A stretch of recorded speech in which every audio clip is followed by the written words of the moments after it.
Cinema ఫక్కీలో జరుగుతున్నటువంటి మర్డర్లు పెద్ద సంచలనం అవుతున్నాయి. తాజాగా మేడికొండూరు మండలం పేరేచర్ల శివారులో ఈ నెల 27వ తేదీన గుర్తు తెలియని వ్యక్తి దారుణ హత్యకు గురయ్యాడు. దీని మీద మేడికొండూరు పోలీసులు కేసు నమోదు చేసి దర్యాప్తు చేపట్టారు. అయితే వాళ్ళకి తెలియనటువంటిది తాజాగా సోషల్ మీడియాలో ఒక వీడియోతో బయటపడింది.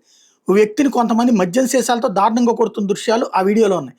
మరోవైపు మృతుడు మంగళగిరికి చెందిన ఇట్టా బాలకృష్ణగా అతని కుటుంబ సభ్యుల ద్వారా పోలీసులు గుర్తించారు. ప్రాథమికంగా హత్య జరిగిన రోజు ఉదయం బాలకృష్ణ అతని బంధువులు స్నేహితులతో కలిసి పేరేచర్లు వచ్చాడని, ఉదయం అంతా కలిసి గ్రామంలో పంది మాంసం విక్రయించారని, సాయంత్రం పొలాల్లోకి వెళ్లి మద్యం దాగారని పోలీసులు తెలుసుకున్నారు. ఈ క్రమంలో వాళ్ళ మధ్య డబ్బుల విషయంలో గొడవ జరగడంతో బాలకృష్ణ మిగిలిన వాళ్ళు బీరు సీసాలతో కొట్టి బండరాయితో మోదడం వల్ల అక్కడికక్కడే మృతి చెంది ఉంటాడని భావిస్తున్నారు. వీడియోలో బాలకృష్ణతో పాటు మరో 5 వ్యక్తులు కనిపిస్తున్నారు. తొలుత వాళ్ళ మధ్యన ఒక విషయంలో గొడవ జరిగింది. తోపులాట్లో బాలకృష్ణ చొక్కా చిరిగిపోయింది. ఆ తర్వాత అతను కింద పడిపోగా తలపైన 3 వ్యక్తులు బీరు సీసాలతో పలుమారు కొట్టినట్టు కనిపిస్తోంది. ఇది ఓపెన్గా కనబడుతున్నటువంటి విజువల్.